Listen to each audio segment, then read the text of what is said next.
Hello and welcome back to Unnati IAS.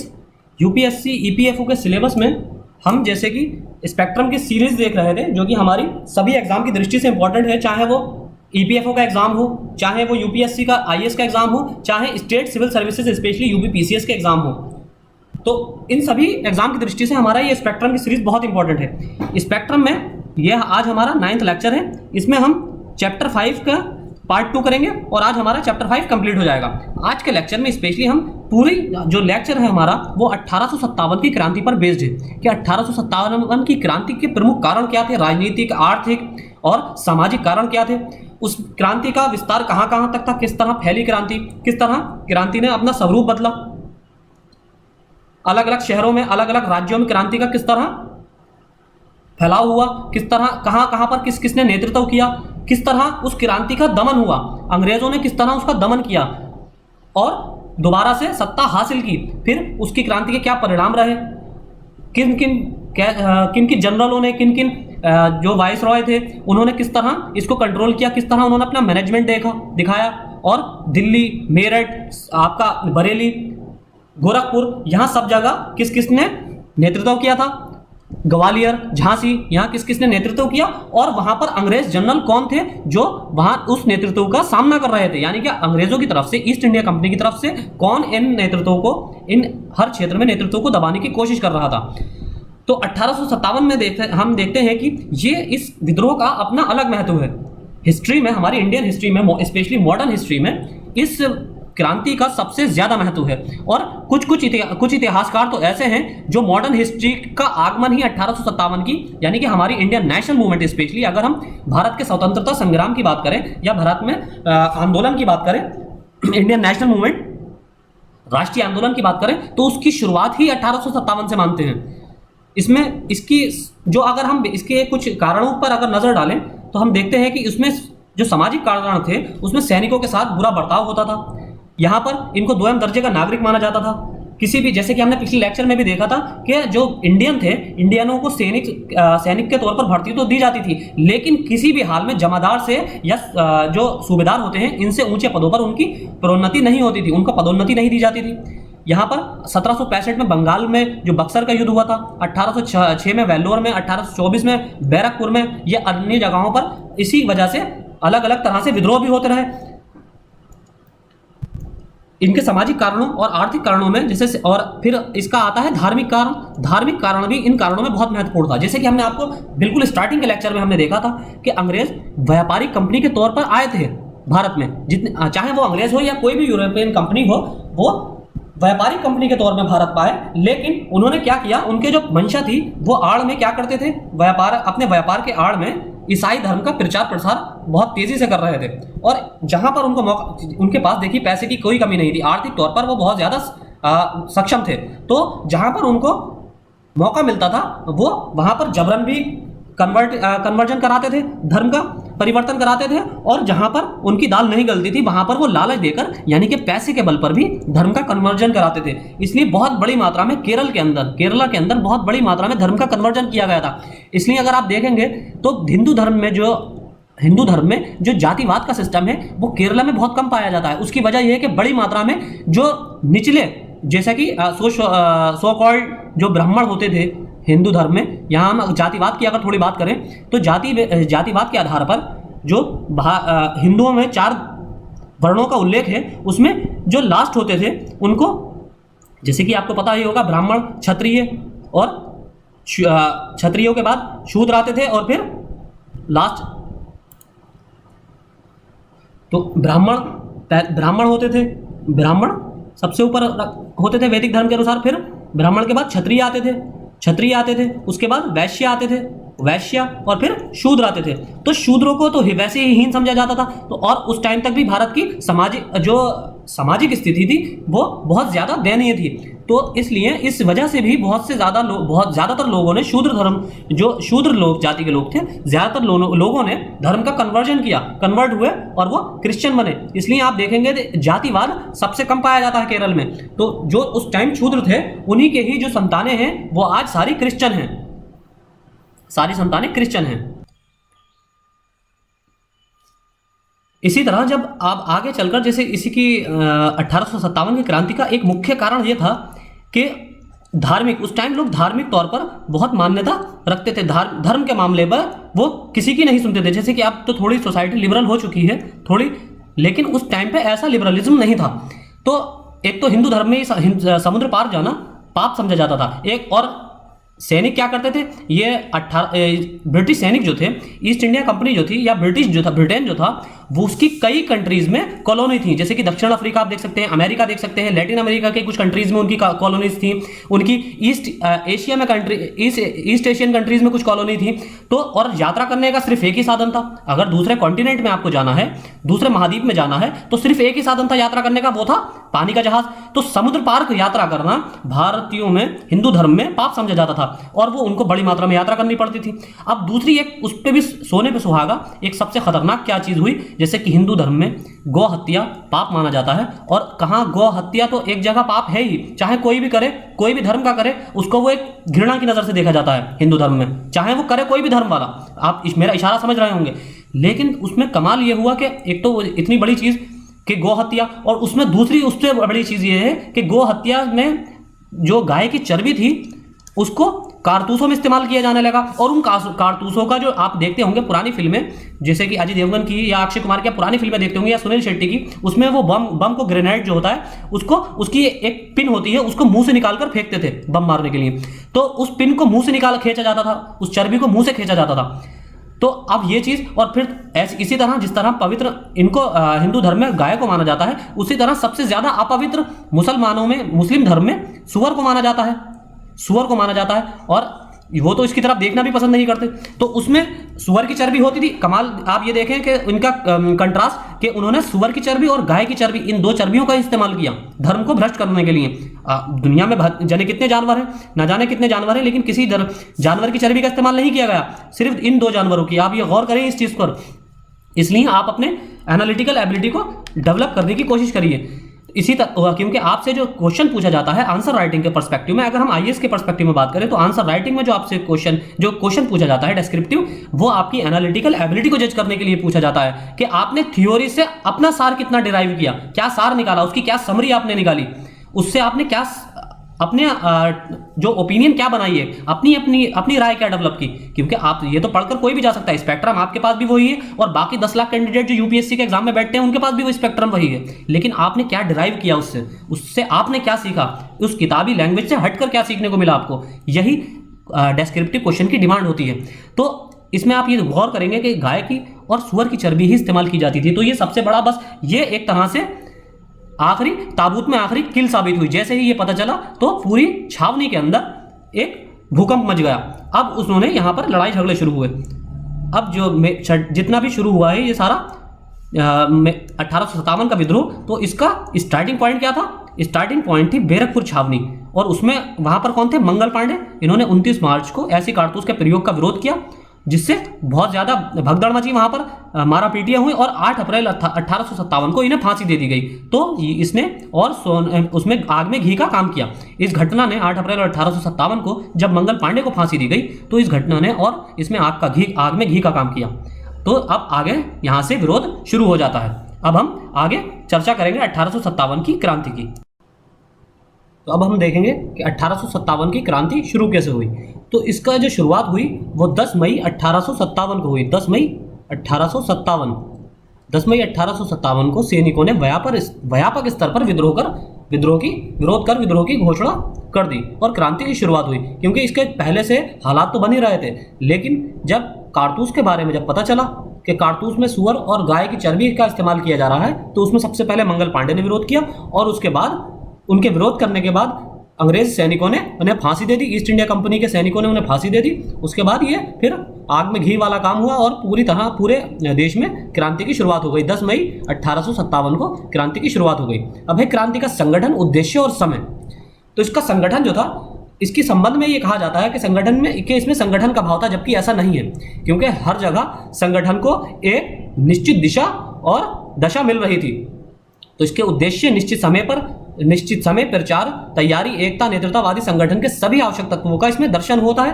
क्रांति का संदेश नगरों से लेकर गांवों तक गांवों तक जो था वो संप्रेषित किया गया था। यानी कि इतना अच्छा कम्युनिकेशन सिस्टम, कम्युनिकेशन की प्रणाली को इतना अच्छा डेवलप किया गया था एक मैनुअल फॉर्म में कि किस समय क्या विद्रोह करना है और कहां पर विद्रोह करना है, सबकी जानकारी एक दूसरे को बहुत अच्छी तरह हो जाती थी। हालांकि उसमें कुछ समय तो लगता था, देर सवेर होती थी, लेकिन सभी को जानकारी प्राप्त होती थी। इसका उद्देश्य निश्चित और स्पष्ट था कि अंग्रेजों को देश से निकालना है और भारत को एकदम आज़ादी दिलानी है, एकदम स्वाधीन कराना। इसमें अपनी कुछ यहाँ पर मांगों को नहीं रखा गया था, केवल एक फुल एंड फाइनल मांग थी कि फ्रीडम फ्रॉम ब्रिटिशर्स, कि ब्रिटिशर्स से अपने देश को आज़ादी दिलाना, यही केवल एक और आखिरी मांग थी।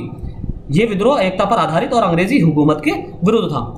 फिर इसमें है उद्देश्य, इसका समय। संपूर्ण क्रांति में देश की शुरुआत का एक ही समय निर्धारित किया गया था, वो था 31 मई 1857 का दिन। लेकिन दुर्भाग्यवश होता ऐसा है कि मंगल पांडे को फांसी देने की वजह से 10 मई 1857 को ही ये क्रांति शुरू हो जाती है, अपने निश्चित समय से पहले ही। तो इसलिए बहुत से जो नेतृत्व करता थे या जो बहुत से अलग अलग क्षेत्रों में जैसे लीडर थे, जैसे कि हम आगे देखेंगे कि बरेली में जैसे लीडर थे, कोई गोरखपुर में लीडर था, कोई बिहार के जगदीशपुर में लीडर था, इसी तरह बनारस में, ग्वालियर में, झांसी में जो अलग अलग लीडर थे, उन सभी को इस बात का पता ही देर से चला कि क्योंकि वो इस इंतजार में बैठे हुए थे कि 31 मई 1857 को ये क्रांति शुरू की जाएगी, तो उसी के हिसाब से तैयारियां चल रही थी। लेकिन मंगल पांडे को फांसी देने के बाद अचानक जो दिल्ली में जो सैनिक थे उनका गुस्सा फूट पड़ा, यानी कि मेरठ के सैनिक, दिल्ली और आसपास के क्षेत्रों में मेरठ के सैनिकों में गुस्सा फूट पड़ा और 10 मई 1857 को ही अपने समय से 20-21 दिन पहले क्रांति इसकी शुरुआत हो गई।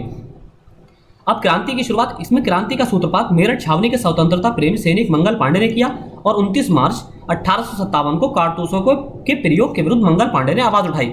8 अप्रैल 1857 ईस्वी को मंगल पांडे को फांसी दी गई। इसमें सारी फैक्चुअल इंफॉर्मेशन जो है बहुत इंपॉर्टेंट है, एग्जाम पर्सपेक्टिव से आपसे क्रोनोलॉजी में पूछी जा सकती है। आपसे ये नहीं पूछा जाएगा, यूपीएससी ये कभी नहीं पूछेगी कि मंगल पांडे को फांसी कब दी गई या मंगल पांडे ने मेरठ छावनी में कब इसका विरोध शुरू किया, 1857 की क्रांति का विरोध मंगल पांडे द्वारा कब शुरू किया गया, इस तरह नहीं पूछेगी। यूपीएससी भी फैक्चुअल इंफॉर्मेशन पूछती है, लेकिन उसके पूछने का तरीका अलग होता है। वो क्रोनोलॉजी आपसे दे देगी कि आप निम्नलिखित को कालानुक्रम में व्यवस्थित कीजिए। मेरठ छावनी में मंगल पांडे द्वारा विरोध, पूरे देश में, संपूर्ण देश में क्रांति का 1857 की क्रांति का विरोध, मंगल पांडे को फांसी का दिया जाना, मंगल पांडे को फांसी का दिया जाना, या फिर बेगम हजरत महल को बंदी बनाया जाना। इस तरह 4-5 आपको फैक्ट दिए जाएंगे और उन फैक्ट का बेसिस पर आपको क्रोनोलॉजिकल ऑर्डर में सेट करना होगा। तो आप तभी कर पाएंगे जब आपको सभी की फैक्चुअल इंफॉर्मेशन यानी कि सभी की डेट याद हो। तो इसलिए ये यूपीएससी इनडायरेक्ट वे में आपसे फैक्चुअल इंफॉर्मेशन पूछती है। अब मेरठ में मिली सफलता से उत्साहित सैनिक दिल्ली की ओर बढ़ गए। यानी कि जब मेरठ में उन्होंने छावनी पर कब्जा कर लिया और अंग्रेज सैनिकों को बंदी बना लिया, तो उसके बाद उनकी जो उत्सुकता थी और जो उनकी एम्बिशन थी वो बढ़ गई। उससे उन्होंने दिल्ली की तरफ बढ़ना शुरू किया। दिल्ली पर आकर क्रांतिकारी सैनिकों ने कर्नल रिप्ले की हत्या की, यहाँ पर कर्नल को मारा है और दिल्ली पर अपना अधिकार किया। इसी समय अलीगढ़, इटावा, आजमगढ़, गोरखपुर और बुलंदशहर आदि में भी स्वतंत्रता की घोषणा की जा चुकी थी। तो इन सभी जगह यानी कि अलीगढ़ के, दिल्ली के आसपास अलीगढ़ में, इटावा में, फिर पूर्वी यूपी, आजमगढ़, गोरखपुर, यहाँ पर सभी जगह बुलंदशहर भी लगभग आप वेस्ट यूपी का ही पार्ट कहेंगे। तो यहाँ इन सब जगहों पर 1857 की क्रांति की शुरुआत हो चुकी थी। अब होते हैं विद्रोह के प्रमुख केंद्र और उनके नेतृत्वकर्ता, यानी कि कौन कौन से प्रमुख केंद्र थे। हालांकि अगर देखा जाए तो 1857 की क्रांति का पूरे देश में एक सा ही रुख था और एक सा ही इसकी दशा थी। अगर साउथ इंडिया को छोड़ दिया जाए तो पूरे नॉर्थ इंडिया में इसकी एक सी दशा थी। लेकिन उसमें भी कुछ जगह जो है सेंट्रल पॉइंट थे जहां पर विद्रोह ने बहुत ज्यादा उग्र रूप इख्तियार किया। और इस क्रांति की खासियत ही यही है, 1857 की क्रांति की खासियत ही यही है कि इसने अहिंसात्मक रूप इख्तियार किया था। यद्यपि 1857 का विद्रोह का नेतृत्व दिल्ली के सम्राट बहादुर शाह कर रहे थे। हालांकि देखिए, बहादुर शाह को औपचारिक नेता माना गया था। इसी चीज का फायदा अंग्रेजों ने बाद में आप देखेंगे कि उठाया। बहादुर शाह को जब छावनी ने जो हमारे सैनिक थे, भारत के सैनिक जो ईस्ट इंडिया कंपनी में नौकरी करते थे, जब इन्होंने सुअर और गाय की चर्बी के विरुद्ध विद्रोह शुरू किया और ये विद्रोह हल्के 1857 का क्रांति का रूप ले लिया इसने।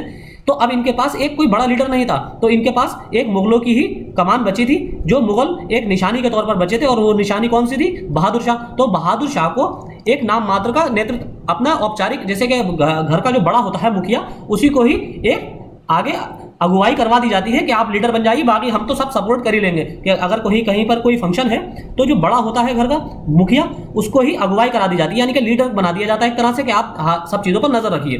तो हालांकि काम तो घर के जो युवा होते हैं वही करते हैं। तो इसी तरह बहादुर शाह को एक औपचारिक नेता मानकर उनके मतलब उनके आदेश के अंतर्गत उन सारी 1857 की क्रांति का विद्रोह शुरू किया गया। तो इसी चीज़ का अंग्रेजों ने बाद में फायदा भी उठाया। इसी चीज़ से बहादुर शाह का नाम लेकर उन्होंने लोगों को भड़काया, इसमें फूट डालने की कोशिश की और वो फूट कुछ कुछ जगह कामयाब भी हुई। इसमें धार्मिक फूट डालने की कोशिश की गई कि हमारा हुकूमत खत्म हो जाने के बाद तुमने जो बहादुर शाह को नेता बनाया है, बहादुर शाह दोबारा यहाँ पर मुसलमानों की हुकूमत कर देगा और अंग्रेज और सिखों को मारा जाएगा। ये सिखों को इस तरह इन्होंने बांट लिया था। इसलिए सिख बाद में आप देखेंगे 1857 की क्रांति का जब दमन किया गया, उसमें सिखों का बहुत बड़ा रोल था। सिख कम्युनिटी ने बहुत ज़्यादा अंग्रेजों का साथ दिया था। इसी वजह से इसी के डर से उनको क्योंकि बहकाया गया अंग्रेजों द्वारा, और अंग्रेजों ने एक नकली फरमान बहादुर शाह के नाम से एक नकली फरमान जारी किया, जो कि देखने में ऐसा लगे कि जैसे बहादुर शाह ने जारी किया है, जबकि उसे अंग्रेजों द्वारा जारी किया गया था। और उसमें यह जारी किया गया कि मुसलमानों को ये संदेश देते हुए दिखाया गया कि बहादुर शाह मुसलमानों को संदेश दे रहा है कि अंग्रेजों के चले जाने के बाद हम दोबारा यहाँ पर हुकूमत करेंगे और सिखों को पूरी तरह से इनकी नस्लों को खत्म कर देंगे मारकर। तो इस तरह का आदेश अंग्रेजों ने अपनी तरफ से बहादुर शाह के नाम से जारी कर दिया। तो इससे और ज्यादा उन्माद फैल गया और धार्मिक संप्रदायवाद की भावना उत्पन्न हो गई। संप्रदायवाद तो अब सैन्य विद्रोह का वास्तविक नेतृत्व जनरल बख्त के हाथों में था, जो बरेली के सैन्य विद्रोह के अगुवा थे। लेकिन इन्होंने अपने सैन्य साथियों के साथ ये दिल्ली पहुंचे। इन्होंने दिल्ली में जाकर सैन्य साथियों के साथ वहां पर विद्रोह का नेतृत्व किया। बख्त खां के नेतृत्व वाले दल में प्रमुख रूप से 10 सदस्य थे, जिसमें 6 सैनिक और 4 नागरिक विभाग से थे। अब है कानपुर में अंतिम पेशवा बाजीराव द्वितीय, जिनके हमने बारे में पिछले लेक्चर में पढ़ा था। बाजीराव द्वितीय के दत्तक पुत्र जो थे नाना साहब, ये सभी के मनपसंद थे। तो उन्हें कंपनी की उपाधि और महल दोनों से वंचित कर दिया गया था, क्योंकि इनको पेंशन पर भेज दिया गया था और बाद में इनकी पेंशन भी बंद कर दी गई थी। तो विद्रोह के पश्चात नाना साहब ने स्वयं को पेशवा घोषित किया। भारत के सम्राट बहादुर शाह के गवर्नर के रूप में मान्यता ली और 27 जून को सर हू व्हीलर 27 जून 1857 को सर हू व्हीलर ने कानपुर में आत्मसमर्पण कर दिया। यानी कि इन्होंने भी तात्या टोपे ने नाना साहब ने इनको अंग्रेजों पर अपने क्षेत्र में भी पूना में यानी कि उन पर विद्रोह का दमन का नेतृत्व किया। फिर होता है लखनऊ में नेतृत्व बेगम हजरत महल ने किया। यहाँ 4 जून 1857 को विद्रोह शुरू हुआ और बेगम हजरत महल के पुत्र जो बिरजिस कद्र थे उनको लखनऊ का नवाब घोषित किया गया। यहाँ के अंग्रेज रेजिडेंट हेनरी लॉरेंस थे। यानी कि आपको वहाँ पर यह भी याद रखना है कि किस क्षेत्र में किसने नेतृत्व किया विद्रोह का।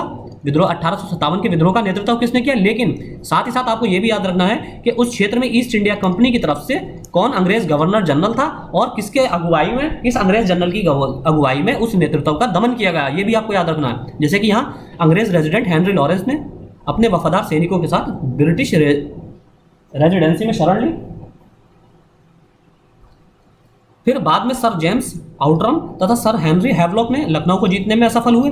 अंततः नए British commander in chief sir Colin Campbell ने गोरखा रेजिमेंट की सहायता से, गोरखा रेजिमेंट आपको पता होगी ये नेपाल वाली रेजिमेंट है, नेपाल वाली, इनकी सहायता से मार्च 1858 में नगर पर अधिकार प्राप्त करने में सफलता पाई और मार्च 1858 तक लखनऊ पूरी तरह से अंग्रेजों के नियंत्रण में आ गया। यानी कि लास्ट में किसने सफलता दिलाई अंग्रेजों को, इनके commander in chief sir Colin Campbell. इसको हम बाद में एक लिस्ट फॉर्म में भी देखेंगे कि कौन सा अंग्रेज गवर्नर जनरल कहाँ पर नियुक्त था और किस नेतृत्वकर्ता ने, किस लीडर ने किस क्षेत्र का 1857 की क्रांति में नेतृत्व किया। इसके बाद आते हैं बरेली में रोहिलाखंड। जैसे कि आपको पता है रोहिलखंड किसे कहा जाता है। रोहिला का एरिया वेस्ट यूपी का जो मिडिल का एरिया है, जिसमें रामपुर, बरेली और बदायूं के क्षेत्र आते हैं, ये रोहिलखंड एरिया कहलाता है। इसमें आपने शायद सुना भी होगा, जो इधर के आसपास के निवासी होंगे, कि एमजेपी महात्मा ज्योतिबा फूले रोहिलखंड यूनिवर्सिटी भी इस नाम से यहाँ पर बरेली में स्थित है। तो यहाँ पर इनके उत्तराधिकारी कौन थे, खान बहादुर खान। इन्होंने स्वयं को बरेली का सम्राट घोषित किया। बिहार में कौन थे, यहाँ एक छोटी रियासत जगदीशपुर के जमींदार कुंवर सिंह, इन्होंने विद्रोह किया। ये 70 वर्षीय बहादुर जमींदार ने दानापुर से आरा पहुंचने पर सैनिकों को सुदृढ़ नेतृत्व प्रदान किया। फिर है फैजाबाद में कौन थे, मौलवी अहमदुल्ला, 1857 के विद्रोह के अन्य प्रमुख नेतृत्वकर्ता थे और ये मूलतः मद्रास के निवासी थे। फिर और क्षेत्रों में कौन थे, झांसी में सभी नेतृत्वकर्ताओं में सबसे प्रमुख नाम झांसी की रानी का, किंतु 1857 में इन्होंने सैनिकों को ऐतिहासिक नेतृत्व प्रदान किया। झांसी के शासक राजा गंगाधर राव की मृत्यु के पश्चात, यानी कि इनके जो पति थे राजा गंगाधर राव, इनकी मृत्यु के पश्चात लॉर्ड डलहौजी ने राजा के दत्तक पुत्र को झांसी का राजा मानने से इनकार कर दिया। यानी कि इनका जो दत्तक पुत्र है, जो इनकी कमर पर बंधा हुआ था लड़ाई के समय, उसको इन्होंने झांसी का राजा मानने से इनकार कर दिया। जैसे कि आपको पता होगा, वैभगत का सिद्धांत डॉक्ट्रिन ऑफ लैप्स डलहौजी ने चलाया था। डॉक्ट्रिन ऑफ लैप्स, उसके आधार पर उसने कई राज्यों का अधिग्रहण किया। तो इसके आधार पर झांसी को कंपनी के साम्राज्य में मिला लिया था। तो लक्ष्मीबाई ने तात्या टोपे के साथ मिलकर, तात्या टोपे कहाँ थे? तात्या टोपे उस टाइम कानपुर में थे, कानपुर में थे तात्या टोपे, और यहाँ से अंग्रेजों के विरुद्ध इन्होंने विद्रोह का प्रारंभ किया, एकता का प्रदर्शन। लेकिन सबसे बड़ी इसमें ये इनके असफलता का कारण ये रहा, इनके हारने का कारण, हारना तो नहीं कहेंगे इन्होंने, क्योंकि सफलतापूर्वक लड़ते हुए अपनी जान दे दी, लेकिन आत्मसमर्पण नहीं किया झांसी की रानी ने। इनको धोखा देने वालों में हमारे भारतीय ही क्षेत्रीय रियासत के जो वो थे, राजा थे सिंधिया, ग्वालियर के सिंधिया जो थे, उन्होंने अंग्रेजों का साथ दिया था, जिसकी वजह से झांसी की रानी को मौत को गले लगाना पड़ा। फिर इसमें आप देखते हैं एकता का प्रदर्शन। 1857 की क्रांति में हिंदू और मुसलमानों ने दोनों ने एक साथ मिलकर भाग किया। ये जो आप देखेंगे, जैसे कि फैजाबाद में मौलवी कौन से थे? अहमदुल्ला, इसी तरह बरेली में खान बहादुर, इसी तरह बख्त खान दिल्ली में। तो इन सब जगहों पर मुसलमानों ने नेतृत्व किया पूरी सेना का, जबकि यहाँ पर जितने सैनिक थे वो मेजॉरिटी में नॉन मुस्लिम थे, गैर मुस्लिम थे। तो इसलिए यहाँ पर हमें एकता का भी प्रदर्शन देखने को मिला। तो क्रांति का मसविदा तैयार करने से लेकर क्रांति के क्रियान्वयन तक, यानी कि इनके इम्प्लीमेंटेशन तक, दोनों संप्रदायों के लोगों ने एक दूसरे का पूरा साथ दिया। क्रांति का दमन। अब तत्कालीन वायसराय लॉर्ड कैनिंग ने बाहर से अंग्रेजी सेनाएं मंगवाई। जनरल नील के नेतृत्व में वाली सेना ने बनारस और इलाहाबाद में क्रांति को जिस प्रकार से कुचला, वो पूर्णतः अमानवीय था। यानी कि सबसे बुरी तरीके से जनरल नील ने बनारस में और इलाहाबाद में, इन दोनों जगहों पर जनरल नील के नेतृत्व में क्रांति को कुचला गया। दिल्ली में बहादुर शाह को गिरफ्तार कर लेने के बाद नरसंहार शुरू हुआ। यहाँ पर कमांडर इन चीफ जनरल एनसन ने रेजिमेंटों को आदेश देकर फिरोजपुर, जालंधर, पुलवल, अंबाला आदि में निर्ममता के साथ लोगों की हत्या करवाई, क्योंकि ये सारी रेजिमेंट जो है ये कैंट एरिया हैं। आप देखेंगे अंबाला वगैरह का कैंट एरिया, ये सारा दिल्ली के आसपास के क्षेत्रों में आता है आज भी। तो यहाँ पर जनरल एनसन थे यहाँ के चीफ, तो इन्होंने यहाँ पर दमनकारी नीति अपनाई। अब क्रांति की असफलता के कुछ कारण थे। इसमें से प्रमुख कारण है, पहला है सबसे पहले निश्चित समय की प्रतीक्षा ना करना। जैसे कि हमने आपको बताया था कि 31 मई 1857 का दिन निश्चित था, लेकिन मंगल पांडे को फांसी दिए जाने की वजह से ये 10 मई को ही शुरू हो गई। यानी कि 10 मई को ही लोगों का सब्र टूट गया और 1857 की क्रांति शुरू हो गई। और जबकि जो देश के दूर दराज के क्षेत्रों के लोग थे, उनको समय जो पता था वो 31 मई का पता था, और वो अपनी उसी हिसाब से तैयारियां कर रहे थे। तो समय से 20-21 दिन पूर्व ही क्रांति का शुरू हो जाना, इसलिए उसने एक लोगों में कनेक्टिविटी पूरी तरह बन नहीं पाई। दूसरा है देसी राजाओं का देशद्रोही रुख। जैसे कि हमने आपको बताया, झांसी की रानी को सबसे बड़ा धोखा किससे मिला? जब वो ग्वालियर में उन्होंने शरण लेने की कोशिश की, तो ग्वालियर के राजा सिंधिया ने अंग्रेजों की सहायता की और झांसी की रानी को ढूंढने में, लक्ष्मीबाई को ढूंढने में मदद की, और इसलिए उन्होंने अपनी जान गंवानी पड़ी। तो इसमें सबसे ज्यादा अंग्रेजों के खुलकर देसी राजाओं ने सहायता की। पटियाला, नाभा, जींद, अफगानिस्तान और नेपाल के राजाओं ने अंग्रेजों को सैनिक सहायता दी, और साथ साथ आर्थिक सहायता भी इनको प्रदान की गई। फिर इसमें सांप्रदायिकता का खेल हुआ। जैसे कि हमने आपको बताया कि 1857 की क्रांति अंग्रेजी हिंदू और मुसलमानों को लड़ाने में तो सफलता प्राप्त नहीं कर सका, परंतु आंशिक रूप से सांप्रदायिकता का खेल खेलने में सफल रहे। जैसे कि हमने बताया कि अंग्रेजों ने एक नकली फरमान बहादुर शाह के नाम से जारी करके उसको आम जनता में प्रसारित किया, और यह बताया कि बहादुर शाह ने ये फरमान जारी किया है कि अंग्रेजों के चले जाने के बाद मुसलमानों का दोबारा से हुकूमत होगी भारत पर, इंडिया पर, और ये सिखों का यहाँ पर पूर्णतः दमन कर दिया जाएगा और इनको खत्म कर दिया जाएगा, इनकी नस्ल को। यहाँ सिखों को टारगेट किया गया इनके फरमान में, ताकि जानबूझ के छोटी कम्युनिटी को अंग्रेजों ने जानबूझ कर टारगेट किया, ताकि ये डरकर इनके साथ हो जाएं। फिर होता है संपूर्ण देश में प्रसारित ना होना। 1857 की क्रांति का प्रसार संपूर्ण भारत में नहीं था, संपूर्ण दक्षिण भारत और पंजाब का अधिकांश हिस्सा इस क्रांति से अछूता रहा। जैसे कि दक्षिण भारत तक तो इसका प्रसार हो ही नहीं पाया, और पंजाब का जो हिस्सा था, पंजाब का हिस्सा सिखों की वजह से कम्युनिकल वायलेंस में बदल गया, और यहाँ पर कम्युनिकल जो सोच थी, विचारधारा थी, समाज पोलराइज हो गया। पोलराइज होने की वजह से उन्होंने अंग्रेजों की सहायता प्रदान की। फिर है शस्त्र अस्त्रों का अभाव।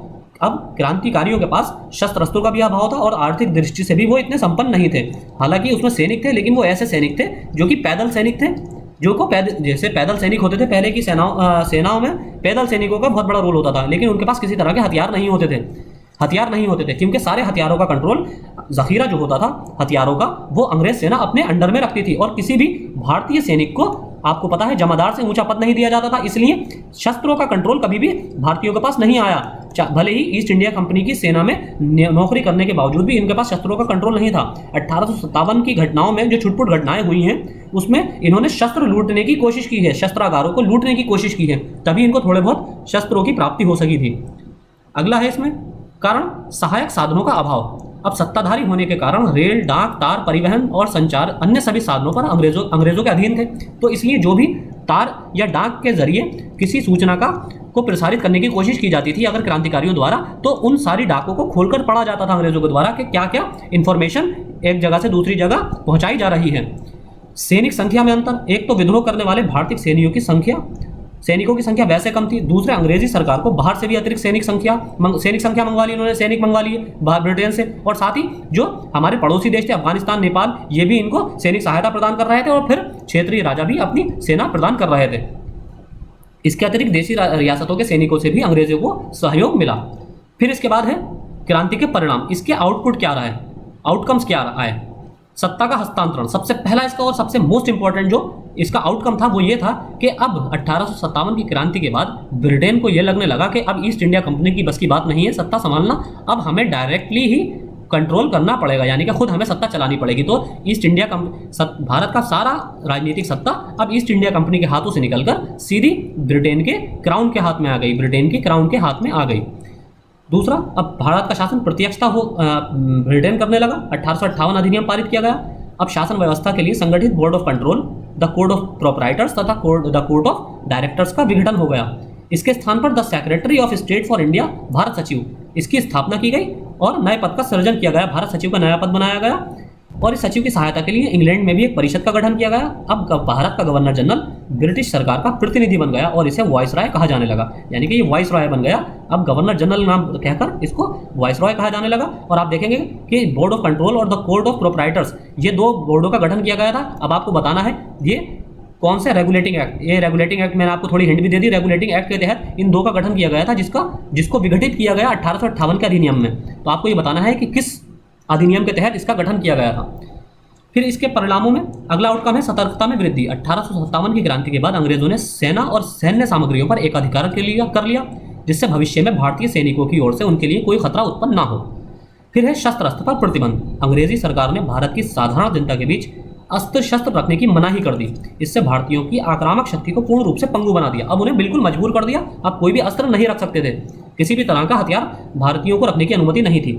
फिर है देशी राजाओं से मित्रता। 1857 की क्रांति के बाद अंग्रेजी सरकार ने देशी राजाओं के साथ फिर से मित्रतापूर्ण संबंध स्थापित किए। क्यों?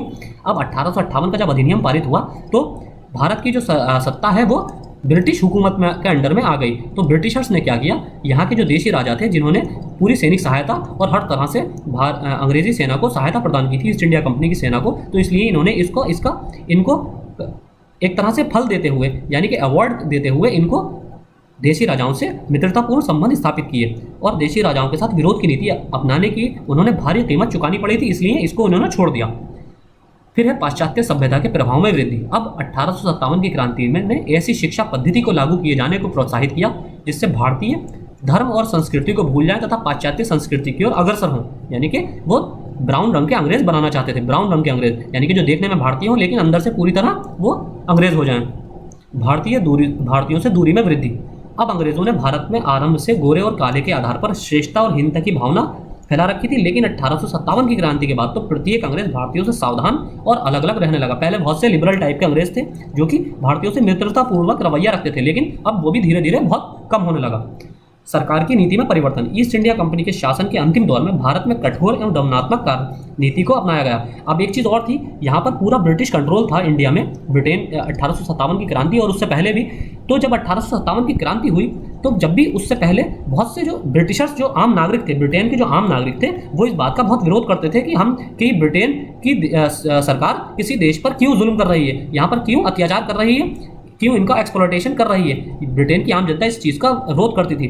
तो फिर भी यहाँ की सरकार उसके बावजूद भी कॉलोनी अलग अलग देशों में बना रही थी, लेकिन अपनी छवि को सुधारने के लिए इन्होंने 1857 की क्रांति में क्या किया कि जब इनके अंग्रेज जनरल मारे गए और कहीं कहीं इनके कर्नल मारे गए तो उन्होंने क्या किया, उनकी एक इस तरह की फ़ोटो वहाँ सर्कुलेट की जाने लगी, चित्रात्मक रूप से उनको ब्रिटेन के अंदर सर्कुलेट किया जाने लगा, जिससे ब्रिटेन के आम नागरिकों की जो मानसिकता है वो भारत को लेकर उनका रुख बदल जाए और वो ये सोचने लगे कि ये जो है जाहिल और असभ्य लोग हैं और इन्होंने इतनी निर्मम हत्याएं हमारे अंग्रेज़ों की यानी कि हमारे देश के लोगों की हैं। इसलिए उन्होंने अपने ब्रिटेन ने अपने नागरिकों के रुख को बदलने के लिए भी बहुत ज़्यादा इसको दमनकारी नीति अपनाई और अपने यहाँ के लोगों के फोटो वहाँ पर सर्कुलेट कराए। फिर 1857 की क्रांति के सकारात्मक परिणाम, इसमें पहला तो था आत्मबल में वृद्धि। 1857 की क्रांति अपने लक्ष्य को तत्काल प्राप्त करने में तो असमर्थ रही, परंतु इस क्रांति ने भारतीयों के आत्मबल में वृद्धि की और उनकी सुप्त चेतना को स्वतंत्रता की प्राप्ति के लिए जागृत किया। क्योंकि अब तक वो ये समझ रहे थे कि अब इन्होंने इस चीज़ को अपने भाग्य मान लिया था कि हम पर अंग्रेजी हमेशा हमेशा हुकूमत करेंगे। लेकिन 1857 की क्रांति के बाद उनको ये लगने लगा कि नहीं, अब हम भी इनको हटा सकते हैं, क्योंकि इसने अंग्रेजी साम्राज्य की चूल्हे हिला दी थी। फिर है राजनीतिक जागृति। लंबी पराधीनता यानी कि लंबी गुलामी और शासकों को अपराज्य मानने की अपनी धारणा ने भारतीयों में आलस्य भर दिया था। पराधीनता नियति मान ली गई थी, जैसे कि हमने अभी आपको बताया। फिर है संगठन की प्रेरणा। यद्यपि 1857 की क्रांति को संगठित स्वरूप प्रदान करने की पूर्ण कोशिश की गई, व्यापक संगठन के अभाव के कारण ही क्रांति से आगे के क्रांतिकारियों को क्रांति को कुचल दिया गया था। लेकिन इसलिए इस क्रांति में व्यापक संगठन की प्रेरणा प्राप्त हुई। 1857 की क्रांति का सबसे बड़ा रोल एक ये भी था कि इससे भारतीयों को इस बात का एहसास हो गया कि हम अलग अलग होकर बिल्कुल नहीं लड़ सकते, हमें एक संगठन बनाने पड़ेंगे। क्यों? ईस्ट इंडिया कंपनी एक तरह से संगठन थी, इसलिए इनको इस चीज़ का एहसास हो गया कि अगर हमारा एक संगठन हो जो किसी एक अम्ब्रेला के नीचे सारे लोग काम करें, सारे उसके ऑर्डर्स को, उसके आदेशों को माने, उसके एडवाइसेस का पालन करें एक संगठन की, तो उससे बहुत बड़े आउटकम सामने आ सकते हैं। इसलिए आप देखेंगे कि 1857 की क्रांति के बाद ही बड़ी तेजी से क्षेत्रीय दलों का और संगठनों का गठन होना शुरू होता है। जैसे कि आप देखेंगे इसी क्रम में 1885 में कांग्रेस का गठन किया जाता है। फिर है एकता की प्रेरणा। 1857 की असफलता का काम संपूर्ण भारतवासियों में एकता का कारण संपूर्ण भारतवासियों में एकता का अभाव भी था। सिख और दक्षिण भारतीय क्रांति के विरुद्ध थे। क्यों? दक्षिण भारत में तो क्रांति की लहर पहुंची ही नहीं और सिखों को उन्होंने अपनी चाल से अंग्रेजों ने अलग कर दिया था, सांप्रदायिक चाल से अंग्रेजों ने उनको अलग कर दिया। अनेक देशी रियासतों के शासकों ने अंग्रेजों की सहायता की। जिन क्षेत्रों में क्रांति का सूत्रपात हुआ वहां भी सभी वर्गों ने मिलकर अंग्रेजों का विरोध नहीं किया। फिर है स्वतंत्रता आंदोलन को नई दृष्टि। 1857 की क्रांति का जिस निर्ममता के साथ अंग्रेजी सरकार ने दमन किया, उसका असली चेहरा भारतीयों के सामने उजागर हुआ। अंग्रेजों ने क्रूरतापूर्वक पूर्ण व्यवहार को देखने के बाद भारतवासियों ने अंग्रेजों को देश से बाहर निकालने का संकल्प लिया। इस क्रांति से स्वतंत्रता आंदोलन को भविष्य की में एक नई दृष्टि मिली। अब हम देखते हैं कि किस किस विद्रोह केंद्र पर, किस किस क्षेत्र पे कौन कौन से नेता विद्रोह को नेतृत्व प्रदान कर रहे थे। तो सबसे पहले दिल्ली में जनरल बख्त खान, सॉरी ये गलत हो गया, बख्त खान। कानपुर में नाना साहब, ये हमने देखा था। लखनऊ में बेगम हजरत महल। बरेली में खान बहादुर। बिहार में कुंवर सिंह। फैजाबाद में मौलवी अहमदुल्ला।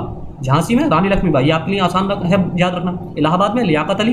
ग्वालियर में तात्या टोपे, ये भी आपके लिए आसान है। गोरखपुर में गजाधर सिंह। फर्रुखाबाद में नवाब तजफ्फुल हुसैन। सुल्तानपुर में शहीद हसन। संबलपुर में सुरेंद्र साई। हरियाणा में राव तुलाराम। मथुरा में देवी सिंह। सागर शेख रमजान। सागर क्षेत्र जो है ये मध्य प्रदेश के अंतर्गत आता है। सागर में आपको पता होगा मध्य प्रदेश में आता है। सागर दमोह, जिसका हमने एक पिछले लेक्चर में चर्चा भी की है, जो एंग्लो मराठा वार में हमने चर्चा की थी। गढ़मंडला शंकर शाह और राजा ठाकुर प्रसाद। रायपुर में नारायण सिंह। मंदसौर शहजादा हुमायूं या फिरोज शाह। इसको आप नुमोनिक बना के भी याद रख सकते हैं, यानी कि इसको आप ट्रिक्स में भी याद रख सकते हैं। अगर आप हमसे कहेंगे तो हम आपको ट्रिक्स प्रोवाइड कर देंगे इन सारे नामों को, केंद्रों को और उनके नेतृत्वकर्ताओं के नामों को याद रखने की ट्रिक्स। अब एक लास्ट स्लाइड है जिसमें हम देखेंगे कि किस किस जगह पर, किस किस केंद्र पर कौन से अंग्रेज जनरल ने विद्रोह का दमन किया। तो दिल्ली में कौन थे? लेफ्टिनेंट विलोबी, जॉन निकोलसन और लेफ्टिनेंट हडसन। कानपुर में सर ह्यू व्हीलर, कॉलिन कैंपबेल दो जगह थे। लखनऊ में भी यही थे। लखनऊ, जैसे कि हमने आपको बताया, लखनऊ, कानपुर और बनारस, इन जगहों पर ये कॉलिन कैंपबेल तीनों जगह शामिल थे। Lucknow Henry Lawrence, brigadier English Henry Havelock, James Outram और सर कॉलिन कैंपबेल। झांसी में सर ह्यू रोज और बनारस में जनरल जेम्स नील। तो ये सारे हमारे विद्रोह, पूरा 1857 का विद्रोह था। तो आज के लेक्चर में इतना ही। कल हमारा मॉक टेस्ट नंबर 18 आएगा, जिसमें हम पूरा फुल लेंथ मॉक टेस्ट आपको प्रोवाइड करेंगे। Thank you.